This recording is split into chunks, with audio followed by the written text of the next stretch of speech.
Halo, assalamualaikum, selamat pagi, selamat siang, dan selamat malam. Apa kabar bangsa Indonesia di seluruh Nusantara? Pada kali ini kita akan membahas sebuah tema dan judul Gibran murka, sekolah ajari siswanya rusak makam.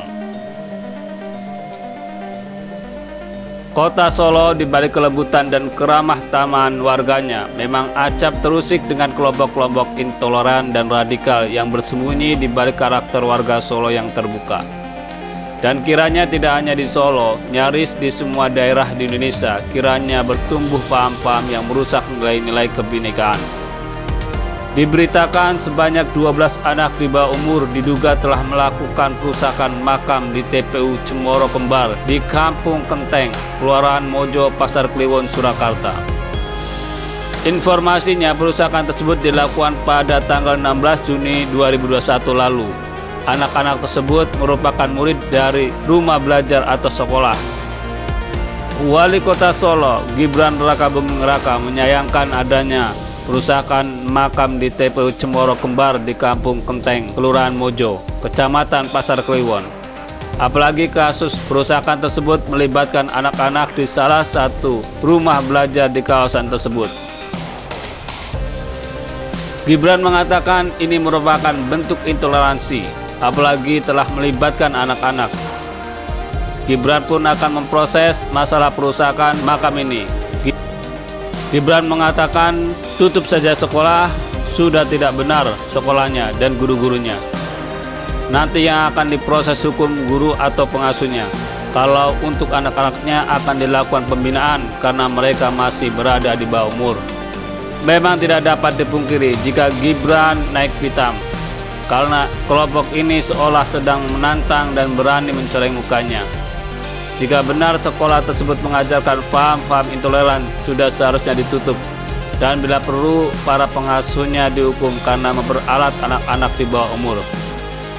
Saya jadi ingat ketika ada acara Kick Andy yang menampilkan bintang tamu 3 penggiat sosial media, Denny Siregar, Ade Armando, dan Eko Kuntadi. Mereka memiliki tujuan yang sama, yaitu bersuara melawan intoleransi dan bahaya radikalisme yang mulai bertumbuh di negara kita Indonesia. Jika perusakan makam tidak ditindak tegas, maka akan timbul di tempat lain dengan skala yang lebih besar. Jika benar perusakan makam tersebut motivasinya karena ajaran dan faham yang mereka anut, bukan karena adanya motif lain seperti sengketa tanah, dendam pribadi, dan lainnya, tapi rasanya hal ini sangat kecil kemungkinannya.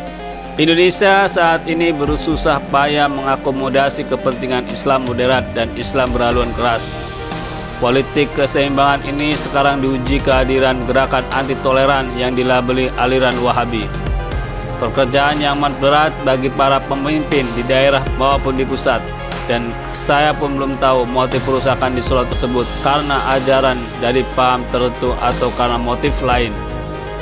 Jika itu karena disebabkan ajaran dari sebuah aliran, biasanya yang berpotensi melakukan ini adalah aliran Salafi dan Wahabi yang kerap teriak musyrik dan bid'ah.